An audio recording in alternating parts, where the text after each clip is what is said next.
Hey everybody, I am Lauren Delisa Coleman and I am here with another episode of the Inside series that you will only find right here on film.io. We're still going strong with a number of different interviews as we just kind of do everything and anything inside of Gina Davis's Bentonville Film Festival.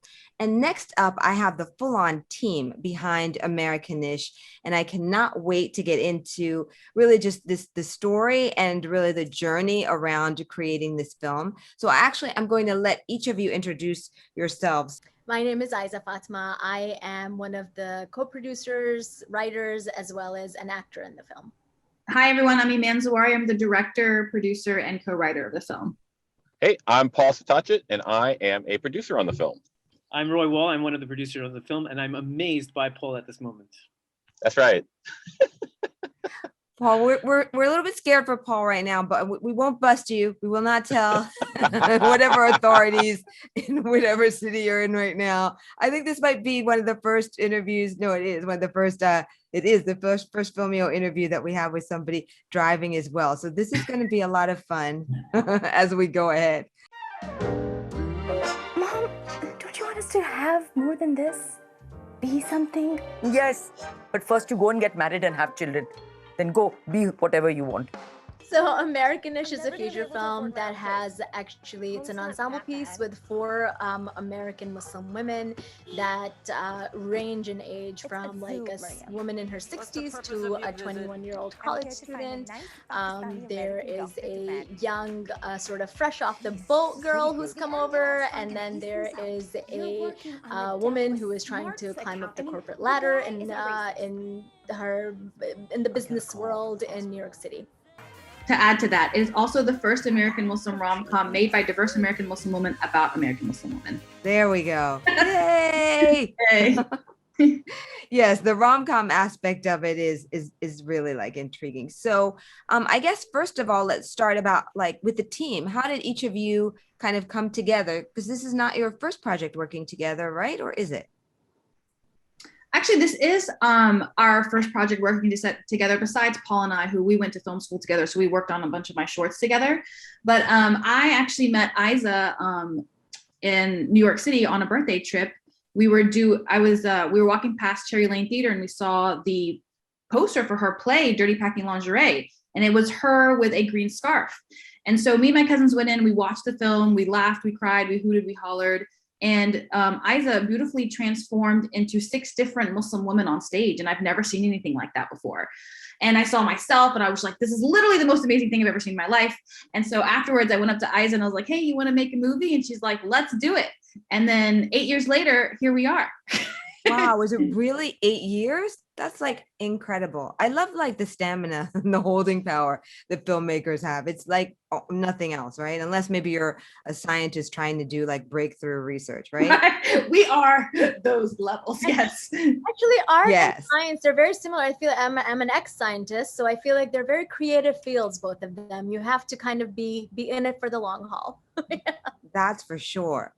So then you guys connected. Then how did you bring the guys into it? Iman and I, we went to film school together. And so basically, Iman goes to me, hey, Paul, there's a one-woman play taking place like in LA. You need to go see it. And I go, I don't really go see plays. You need to go see it. And so I went to see it. And of course, it was Aizzah's one-woman play, which the movie is based on. And I thought it blew my socks off. And then 4 years later, they were going into production and they asked me to join. And it was an easy yes.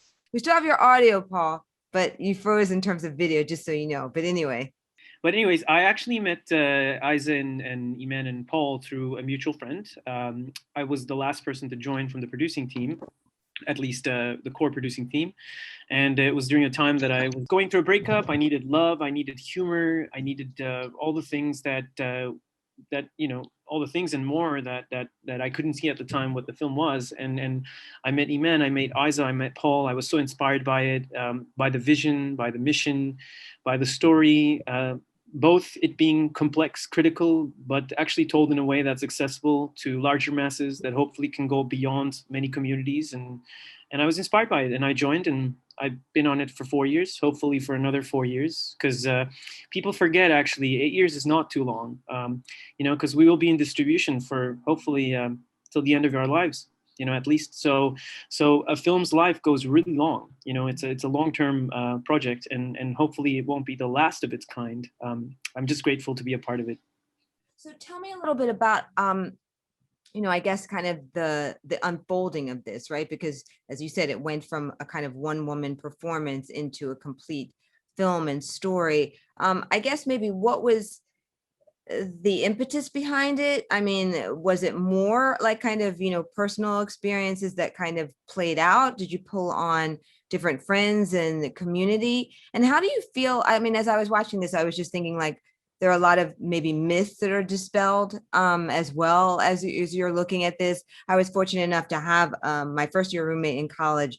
She was born here, but her family's from India and she is Muslim. And so I learned a lot firsthand about many things that way, which was very cool. But I don't think, everybody doesn't have that experience. And, there's so much misinformation, disinformation, etc. So, I mean, did that play any part in terms of creating the story? Or were you really just doing something that was like, you know what, I've been through this crazy thing, I'm going to grab from here, or this friend, went through this, and I'm going to just show what this is like, this experience for these women or, in this country? Yeah, for sure. It's a little bit of both, but definitely the first one. We are really trying to drive through the American Muslim story and to show, and I like the word that you used, demystify, what people see of Muslim women, being docile, timid, shy, all of those types of things, and that we are agency of our own lives. And that was incredibly important to us. And, Aizzah and I have, I'm one of the first hijabi female filmmakers in the nation, and Aizzah is like one of the first solo show playwrights. Like we have been doing this mission, and it's incredibly important to us. And making this feature, I wanted to make sure that it was accessible to all audiences, which thankfully we get a lot, that even though they're a Muslim woman, many people see themselves in these characters, which is incredibly important because all of our stories are universal. And we wanted to make sure to show strong Muslim women going through these trials and tribulations. And as important it is to Aizzah as well, showing them as real characters.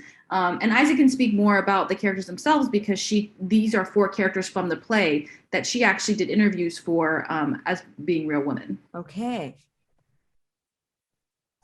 Yeah, I think, we always get into this, like, I don't know, busting myths and demystifying and all of this stuff. But honestly, like when you're writing from your personal lived experiences or experiences of these other women who we know and have interviewed and created, this work from, really, you're just telling a real story. And of course, it's going to be nuanced. You know what I mean? People are always like, I feel like oftentimes when we're talking to people who are like watching this for the first time or who don't understand the American Muslim experience are like, oh, it was so nuanced. Oh, it was like this myth buster. But I don't know. I also feel like why is there all this misinformation out there?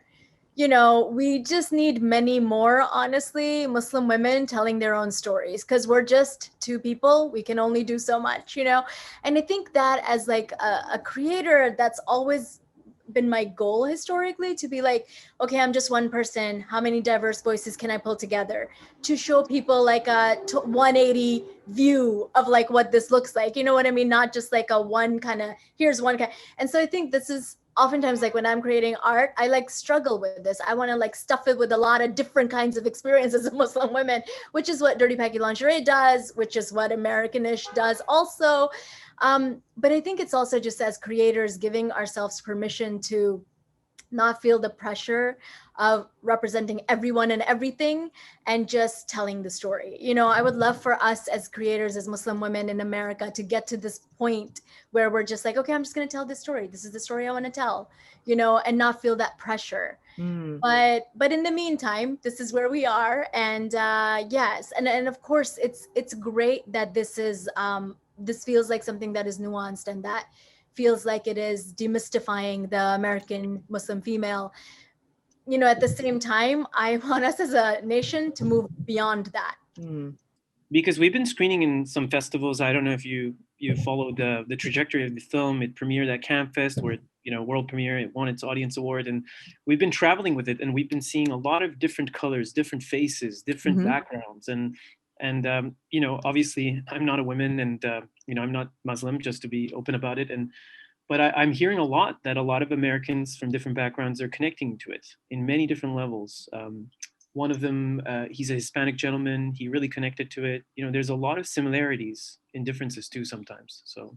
Well, I think honestly, guys, like America is a melting pot. It really is. And everyone has come here from other, like whether it's like Irish Americans, Italian Americans, Jewish Americans, so we are Muslim Americans, right? We just happen to be the newest wave of Americans in America who happen to be a hyphenate, but really all of us are hyphenates. All of us are from some other place who came here. And I think that's sort of the universal appeal of these characters, right? That is what appeals, because it's a lived experience that we all share. Like your aunt came from some other place, or your parents did, or your grandparents did in America, or you did because you're an immigrant, so I think that is the thing that people are relating to in this film. Interesting. So let's talk a little bit about, I guess, the filmmaking process itself. This is, typically a question I ask about what, you found the most challenging. And since I'm fortunate enough to have the whole team here, maybe I'll, just ask each one of you, obviously, since each has a different role, right? So why don't we start with Speed Racer, AKA Paul. Paul, what was maybe the most challenging thing for you in your role to kind of overcome as you made this film? I think for me, I think it's a double-edged sword. I think ultimately, when you have a project like this, everyone has a lot of passion about it. And even though we all are pretty much in the same alignment of what we want to achieve, we have our own different tastes.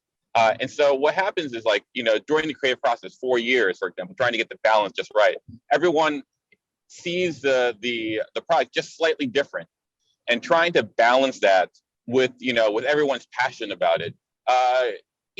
This is actually what independent filmmaking is, right? It's really, people are doing it for a cause. Everyone wants to really do the best job, and I think all that collision, that combustion of passion really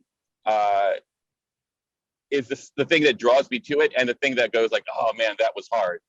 So I think that the collaborative process in anything that is extended 8 years from inception to creation, that can take its toll. And I think that's ultimately what I found the hardest. On set is temporary. Set, we had some crazy stories, but it's the prolonged,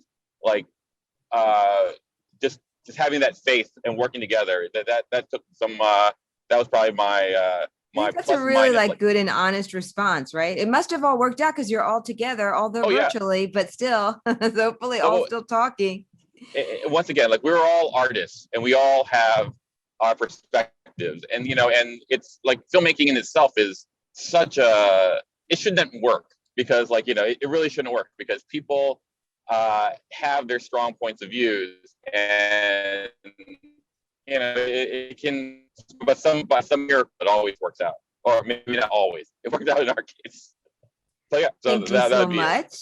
Iman, how about you? What was most challenging for you in the whole process? So yes, directing your first feature in New York City, which is not your home, was the largest challenge. We made a film for a certain budget, and we wrote it for a much bigger budget.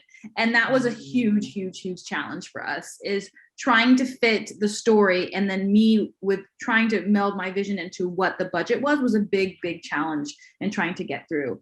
And then moreover, the biggest challenge, as Paul said, was the marathon of 8 years. Having to make sure that it succeeded through, jumped through.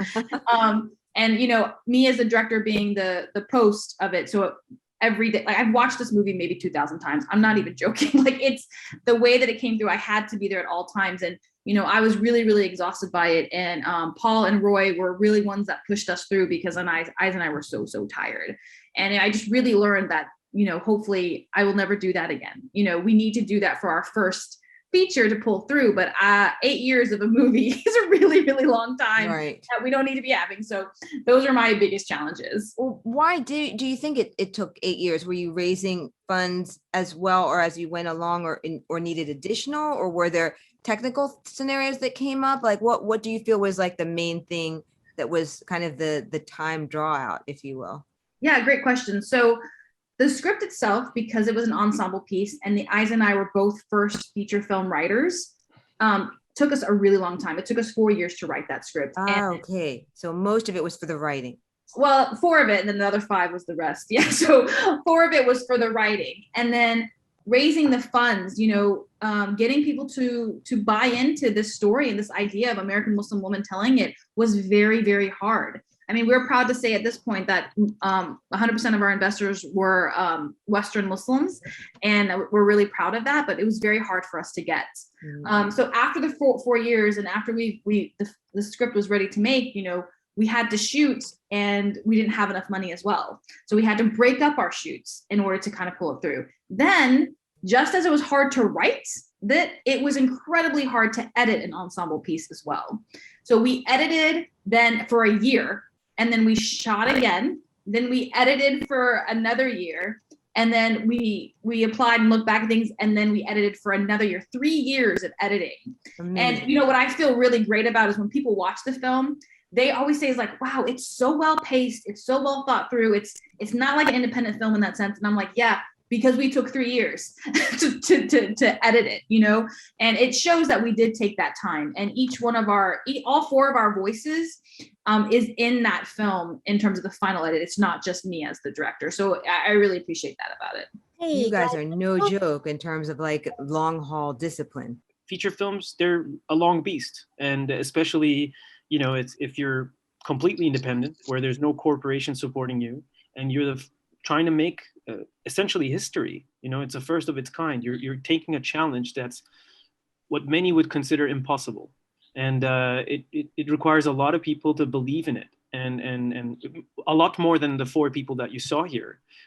There's a larger team of producers, associate producers, executive producers, co-executive producers that bless the film in many ways, and a lot of different angels. But you know, sure, there's the script, the edit and all that, but it's also like, you know, continuing to push through to make it happen, and convincing programmers, curatorial forces to also show this film. That's another challenge of it. Making one film is one thing, and showing it is an entire different form of business. And for any younger filmmakers, you know, films are usually businesses to sell. So, you know, from a totally producerial perspective, I see, you know, filmmakers as more like serial entrepreneurs rather than, you know, just artists. They're artists that are serial entrepreneurs that continuously need to come up with ways to solve issues of the industry. And this specific film solves an issue in the industry. It's an untold story, and it's a first of its kind. So that's why it's taking a long time. You know, we got rejected from a few festivals in our first round of edit, and then we had a choice. There was a scenario, a version of this film that was maybe done a few years ago, but there are a lot of studies that show, not to, you know, include us in that study, but there's a lot of studies that show that, you know, the Oscar-winning films, you know, they take 15 years, some of them, to make. And some of the recent Oscar winners, a lot of times how long it takes to make a film, unless you are a filmmaker, and that you hear it. That's why I kind of wanted to get out of you, you know, what was happening in during those 8 years, so that people can maybe identify or use that as support when they need it, right? But I think that's probably a great place to stop, because I'm sure you guys have a million other interviews to also do during this festival. So I really thank you so much for taking the time, especially, you know, Paul, and the risk. We're not gonna address that part right now. You're crazy. Yes, thank you all so much. And everybody, thank you for watching yet another episode of the Inside series here at Filmio. I'm Lauren Delisa Coleman.